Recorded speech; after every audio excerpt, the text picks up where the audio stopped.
Hi everyone, welcome to another video lecture. आज हम लोग 3 टॉपिक के बारे में पढ़ेंगे। पहला पढ़ेंगे हम लोग कि सी अर्चिन का जो एग है या जाइगोट है उसका क्लीवेज कैसे परफॉर्म होता है, मतलब सी अर्चिन का क्लीवेज।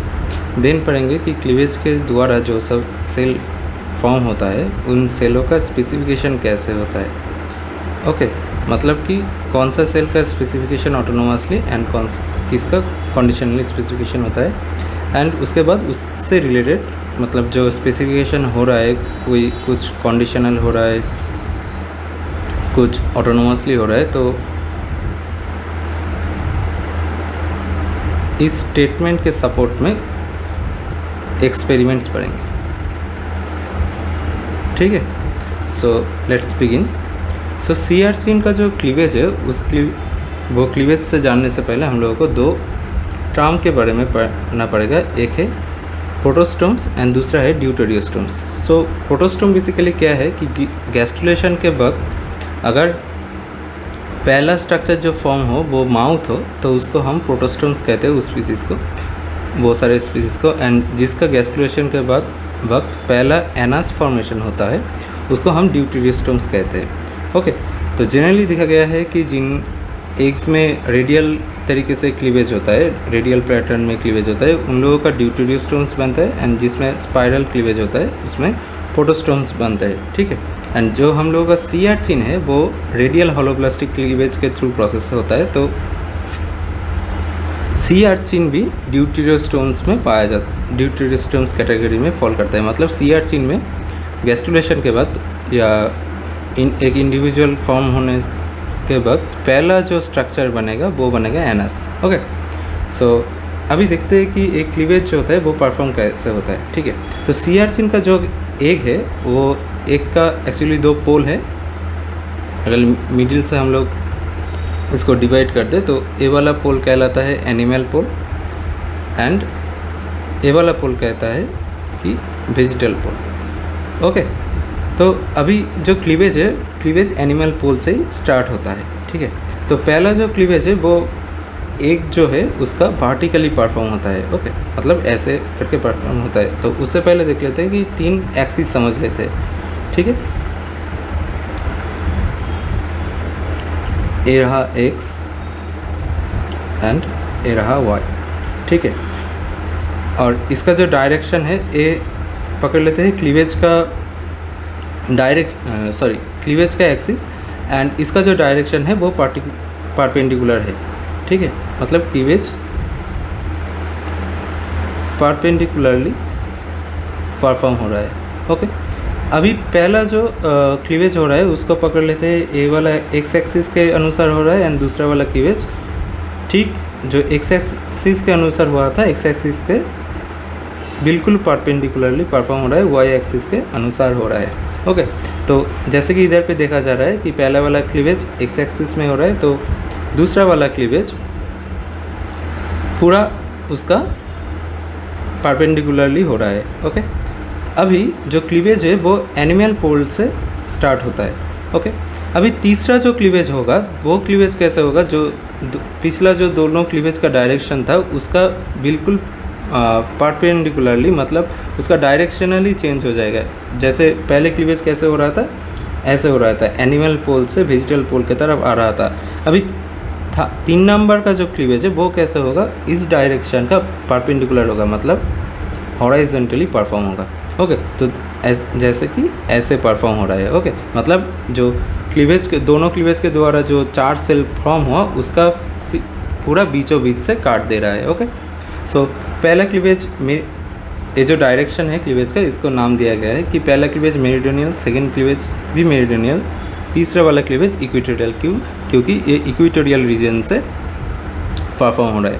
ओके, तो अभी ये 3rd क्लीवेज के बाद क्या होगा ना, 8 अलग अलग सेल्स बनेंगे जिसको हम 8 सेल स्टेज भी कहते हैं। इसमें क्या होगा कि जो एनिमल हाफ है, ओके, पहले एनिमल पोल वेजिटल पोल कहते रहते, इस 8 सेल स्टेज में इसका animal half and vegetal half दोनों अलग हो जाएगा। ओके, तो दोनों अलग हो जाएगा एंड 8 सेल स्टेज से फिर से उसका क्लीवेज परफॉर्म होगा। एंड दूसरा जो क्लीवेज परफॉर्म होगा उसमें क्या होगा कि ये जो एनिमल हाफ का जो 4 सेल्स है वो सेल्स डिवाइड होगा इक्वली एंड उसका जो वॉल्यूम भी फॉर्म होगा वो भी इक्वी वॉल्यूम सेल्स फॉर्म होगा। ओके, तो ये जो 4 एनिमल सेल्स है वो क्लीवेज एगेन क्लीवेज के थ्रू इन सारे सेल्स को बनाए, जिसको कि हम कहते हैं मेसोमेयर्स। एंड मेसोमेयर्स क्या है? मेसोमेयर्स का जो सेल्स है ईच सेल्स का वॉल्यूम इक्वल है। ओके, एंड वेजिटल पोल का हाफ का जो सेल्स है वो अनइक्वल क्लीवेज में जाता है। ठीक है, अनइक्वल क्लीवेज में जाता है, अनइक्वल इक्विटोरियल क्लीवेज में जाता है। एंड एक चीज़ और, जो एनिमल हाफ का सेल्स है वो मेरिडोनियली क्लीव होता है एंड जो वेजिटल हाफ का है वो इक्विटोरियली क्लीव होता है। ओके, एंड वेजिटल हाफ का सेल्स अनइक्वली क्लीव होता है एंड अनइक्वली क्लीव होने के वजह से इसका 4 लार्ज सेल्स बनते हैं एंड 4 स्मॉलर सेल्स बनते हैं।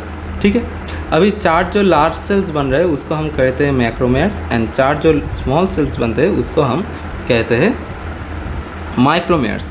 अभी ये माइक्रोमेयर्स आगे जाके जार्म सेल्स का फॉर्मेशन में हेल्प करते हैं। ओके, अभी ये फिर से ए वाला स्टेज से फिर से जैसे मेसोमेयर्स, मैक्रोमेयर्स एंड माइक्रोमेयर्स से फिर से ये बहुत सारे क्लीवेज में परफॉर्म करेगा एंड अल्टीमेटली 60 सेल स्टेज पे जाएगा। अभी 60 सेल स्टेज में क्या होगा? AN1 AN2 जो एनिमल पोल का सेल्स है वो AN1 AN2 लेयर में डिवाइड होगा, जो कि आगे जाके एक्टोडर्म फॉर्म करेगा।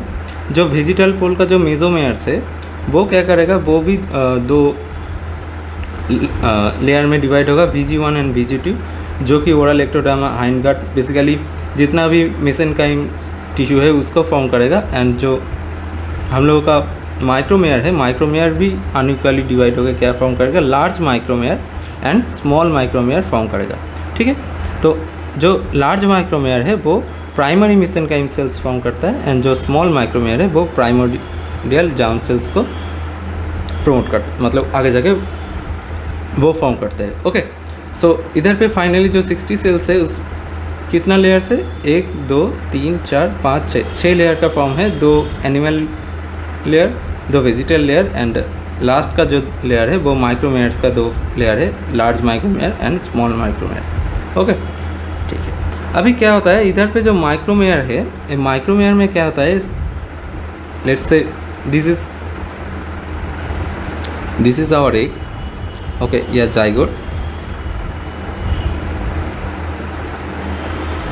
This is animal pole and this is vegetal pole and इधर से हम लोगों का माइक्रोमेयर फॉर्म हो रहा है। तो सेल में जितना भी ट्रांसक्रिप्शन फैक्टर mRNA आया है मैटरनल मदर से, जो कि जिसको कि हम लोग मैटरनल एलिमेंट कहते हैं, वो सारा क्या होगा ना, वो सारा मैटरनल एलिमेंट माइक्रोमेयर में आकर जमा होगा। ओके, तो जब माइक्रोमेयर में आकर जमा होता है तो माइक्रोमेयर में बहुत सारे mRNAs एंड प्रोटीन्स आके इस माइक्रोमेयर फिर जैक्स्ट्राकाइन एंड पैराक्राइन सिग्नलिंग में जाता है। ओके, ये जैक्स्ट्राकाइन एंड पैराक्राइन सिग्नलिंग में जाता है एंड इसी सिग्नलिंग के द्वारा ये ऊपर का जितना भी सेल्स है उसका स्पेसिफिकेशन में हेल्प करता है। ओके, ठीक है, तो इतना दूर रहा हम लोगों का क्लीवेज। अभी देखते हैं कि माइक्रोमेयर जैसे स्पेसिफिकेशन में हेल्प कर रहा है, मतलब माइक्रोमेयर्स जो है जैक्स्ट्राकाइन एंड पैराक्राइन सिग्नलिंग के द्वारा ऊपर का जितना सेल्स है उसको स्पेसिफिकेशन में हेल्प कर रहा है, तो वो स्पेसिफिकेशन कैसे परफॉर्म होता है। ठीक है, तो CR-CHIN का जो स्पेसिफिकेशन है उसमें conditional specification and autonomous specification दोनों का ही प्रेजेंस है। जो माइक्रोमेयर्स है वो ऑटोनोमसली स्पेसिफिकेशन होता है। ओके, मतलब कि माइक्रोमेयर्स को आप अलग से रख दो या कोई सेल्स के साथ रख दो तो वो माइक्रोमेयर ही बनाएगा। ओके, उसमें माइक्रोमेयर बनने के लिए जो जो प्रोटीन्स होना चाहिए वो सिर्फ होना पड़ेगा। ठीक है, वो सिर्फ रहना पड़ेगा। तो ओके, ब्रीफली कह दे रहा हूँ कि autonomous specification and conditional specification क्या होता है। ऑटोनोमस स्पेसिफिकेशन मतलब लेट्स से ये 4 सेल्स है। ओके, 4 सेल्स में नहीं होता है, बेसिकली 4 सेल्स जब स्टेज रहता है तब चारों का चारों सेल्स का पोटेंशियल एक ही होता है। ठीक है, तो 4 सेल्स में नहीं होता है, मैं एग्जाम के द्वारा बता रहा हूँ एग्जाम्पल के लिए। तो लेट्स से 4 सेल स्टेज में जब रह रहा है, ए वाला सेल लीवर बना रहा है, ए वाला सेल किडनी बना रहा है, ए वाला सेल्स स्टोमक बना रहा है एंड ए वाला सेल्स हार्ट बना रहा है। ओके, ये सब हाइपोथेटिकल है, ओके। रियली में ये सब होता नहीं है, मतलब लीवर किडनी का सेल्स ऐसे परफॉर्म नहीं होता है। तो लेट्स से ये लीवर का सेल जो सेल्स है वो हम अलग कर दिए इसमें से। फिर देखना चाहिए कि इस सेल्स ए वाला सेल्स आगे जाके क्या बना रहा है। अगर ए वाला सेल्स आगे जाके लीवर बना दिया, ओके, तो इस सेल्स का जो स्पेसिफिकेशन हो रहा है वो ऑटोनोमस स्पेसिफिकेशन हो रहा है। मतलब इसको किसी के भी झुंड में रख दो, अलग से रख दो, या इसके आसपास में इर्द गिर्द में जो सेल्स है उसके साथ रख दो, ये ऑटोनोमस ही लीवर ही बनाएगा। तो ये चला गया ऑटोनोमस स्पेसिफिकेशन में। अभी क्या किए, ये जो स्टमक वाला सेल्स है इसको अलग कर दिए, ओके। तो इसको अगर अलग कर दिए, अलग से रखे, तो दिखा गया कि ए वाला सेल्स नॉर्मल स्किन सेल्स बना रहा है। तो इसका स्पेसिफिकेशन कैसा हो रहा है, स्टमक का स्पेसिफिकेशन कंडीशनल स्पेसिफिकेशन में जा रहा है। क्यों? क्योंकि जब ए सेल्स अलग रह रहा है तब ए स्किन बना रहा है, एंड जब वो ही cells kidney cells 4 cell stage में बहुत सारे सेल्स के बीच में रह रहा है, ओके, तब वो जाकर क्या बन रहा है कि स्टमक बना रहा है। तो दोनों कंडीशन में दोनों डिफरेंट फेट है वो सेल्स का, सेल का। तो इसीलिए अगर दोनों डिफरेंट फेट हो, दोनों डिफरेंट कंडीशन में, तो वो चला आएगा कंडीशनल स्पेसिफिकेशन के अंदर। और अगर दोनों डिफरेंट कंडीशन में सेम ही फेट हो एक सेल का, तो वो चला आएगा ऑटोनोमस स्पेसिफिकेशन में, ओके। सो माइक्रोमेयर का ऑटोनोमस स्पेसिफिकेशन होता है, एंड ऑटोनोमस स्पेसिफिकेशन के द्वारा वो लार्वल स्केलेटन फॉर्म करता है, ओके। अभी वो क्या करता है ना, जितना भी एक साइटोप्लाज्म में जितना भी ट्रांसक्रिप्शन फैक्टर्स है उसको इनहेरिट करता है। मैटरनल डिटर्मिनेंट्स जितना भी सारा वेजिटल पोल में डिपॉजिटेड होता है उसको भी इनहेरिट करता है। अभी इनहेरिट करने के बाद वो क्या बोला कि पहले भी जैसे बोला कि paracrine and juxtacrine signalling genes को एक्टिवेट करता है, एंड ये जो पैराक्राइन एंड जक्स्ट्राक्राइन एलिमेंट्स है फिर वो माइक्रोमेयर से सीक्रेट होता है, एंड माइक्रोमेयर से सीक्रेट होकर वो माइक्रोमेयर के अराउंड जितना भी सेल्स है उन सब का कंडीशनल स्पेसिफिकेशन करता है। मतलब कि ये जो cell, let's say this is vegetal pole cells, this is animals pole cells, and this is ours micromere, okay. तो अगर माइक्रोमेयर का प्रेजेंट होगा तो ये सारे सेल्स जो फेट में जाएगा, अगर माइक्रोमेयर प्रेजेंट नहीं रहेगा तो जो वेजिटल पोल का या माइक्रोमेयर का अराउंड जो सेल्स है उसका फेट डिफरेंट होगा, ओके, ठीक है। तो कंडीशनल स्पेसिफिकेशन कौन करता है? माइक्रोमेयर करता है। कैसे करता है? जो वो एक से maternal determinants, maternal transcription factors inherit करता है, उसी ट्रांसक्रिप्शन फैक्टर से वो पैराकाइन एंड जक्स्ट्राकाइन सिग्नलिंग को परफॉर्म करता है, ओके। तो अभी जो माइक्रोमेयर ही कर रहा है वो सपोर्ट करने के लिए एक्सपेरिमेंट भी ज़रूरत है। तो पहला एक्सपेरिमेंट क्या किया गया ना, एक का नॉर्मल डेवलपमेंट किया गया जिसमें माइक्रोमेयर इंटैक्ट था, ओके। अभी जब माइक्रोमेयर इंटैक्ट था तब देखा गया कि जो लार्वा का फॉर्म हो रहा है वो एक प्लूटियस लार्वा बन रहा है जिसमें कि एक्टोडर्म एंड एंडोडर्म दोनों का ही मौजूदगी है, ओके। तो ये हो गया हम लोगों का नॉर्मल डेवलपमेंट जहाँ पर माइक्रोमेयर इंटैक्ट है। अभी क्या किया गया ना, इसमें से ओनली एनिमल हेमिस्फीयर जो है उसको रखा गया।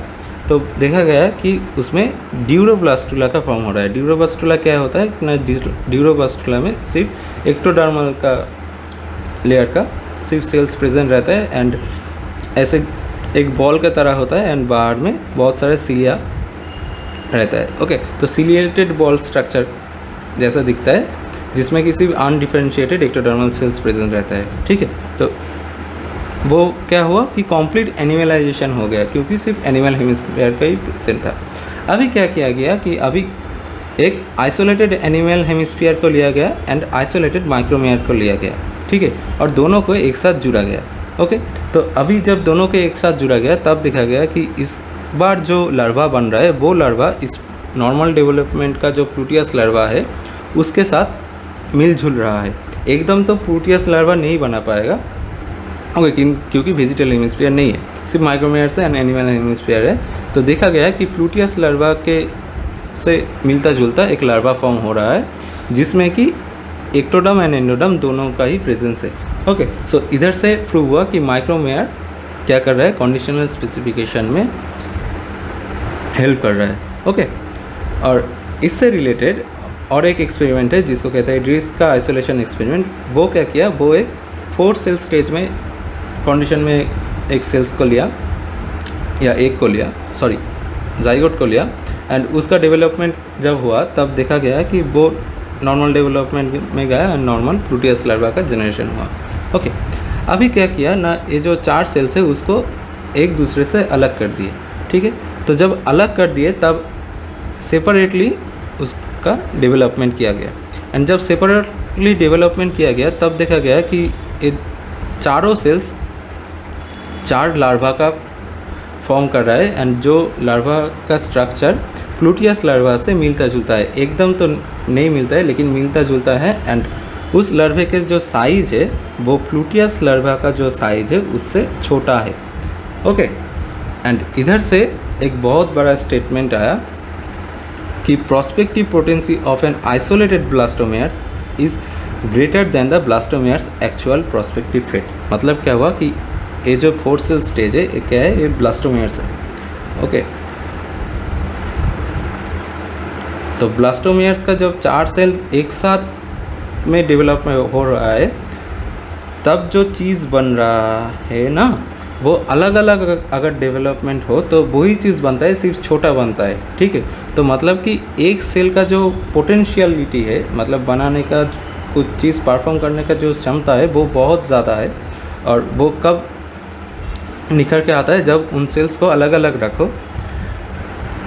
ओके, एंड जब एक साथ रखो तो उसका जो पोटेंसी है उस पोटेंसी को मैच करके वो फेट नहीं देता है। मतलब जो चीज़ बनता है, जो ए प्लूटियस लार्वा बना है, ओके, तो ये क्या हो गया, ये फेट हो गया, एंड ये सारी चीज़ क्या हुआ कि ये पोटेंशियल हुआ।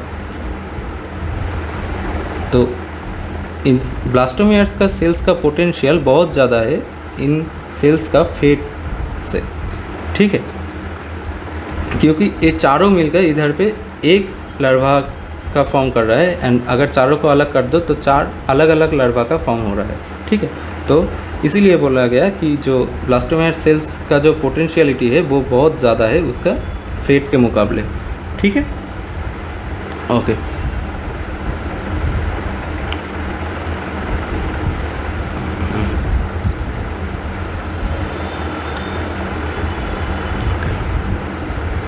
अभी इधर पे जो बोले कि जो सेल्स का कंडीशनल स्पेसिफिकेशन हो रहा था, मतलब सेल्स कहाँ पर प्रेजेंस है उससे डिपेंड होकर उसका फेट डिफाइन होगा।